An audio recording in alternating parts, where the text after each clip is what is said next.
I think it's always good. You just got to make it good. If you're not doing well, my opinion, I'm sorry if I'm cold-hearted about it, it's your own fault.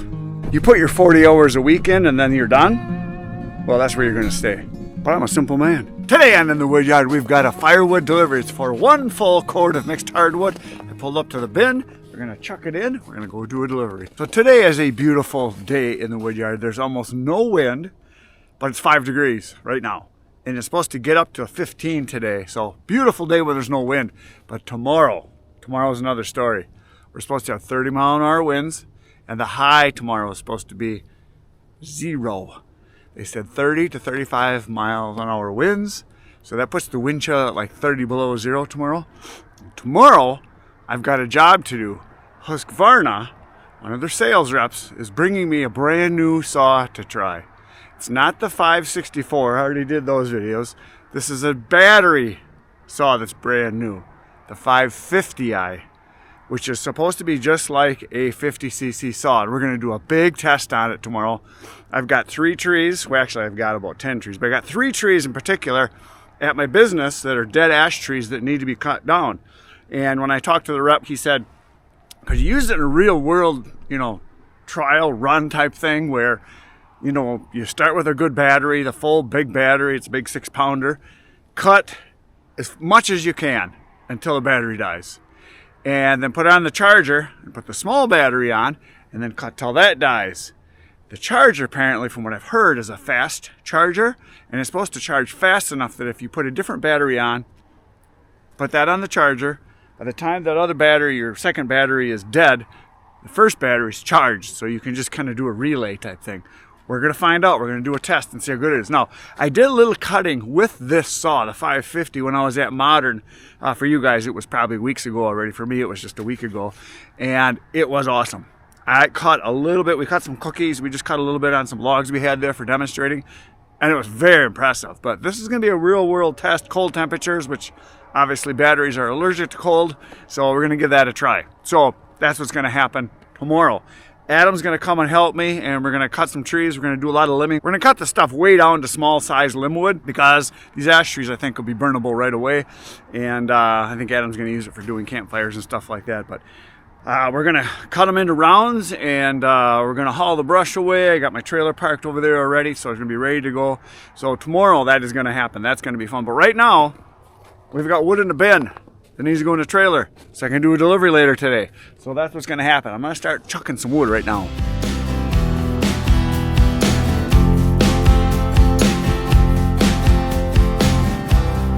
Well, there it is. The measuring cup has the proper amount of wood in it. It is a full cord. I threw a little extra on at the end there because it looked a little weak. Thought I had the right amount, but I did not. I'll tighten this down. So I started right here, just clearing the pile that way. And what happens is as you pull from the pile, from the bottom, you can clear out all the dry wood underneath, and then you go to the top, and then the snow falls down, kick a little bit, and you pull it up. So I'll show you. I'll crawl in there. And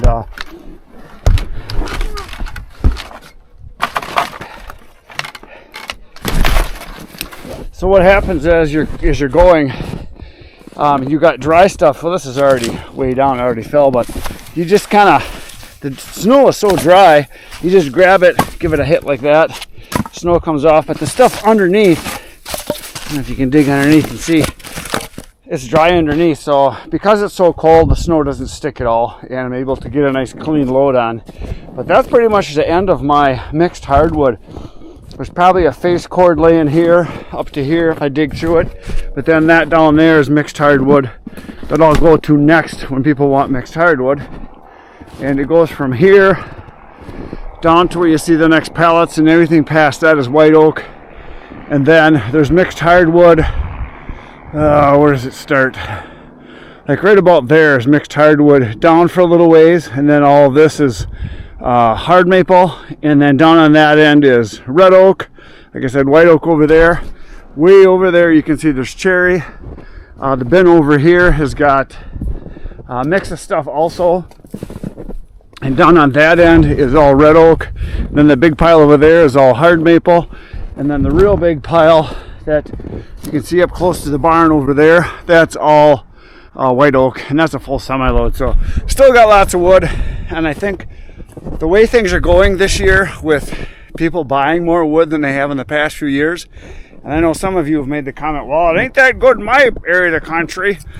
You know, we're still dealing with high prices. Well, everybody is. Everything went up, and it's not going to come down. It's just the way it is.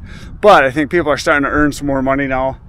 Gas prices have come down, and I have found people that I've talked to are telling me that they're doing way better than they were financially. I know our area here is very low unemployment. It's like 2% or something like that.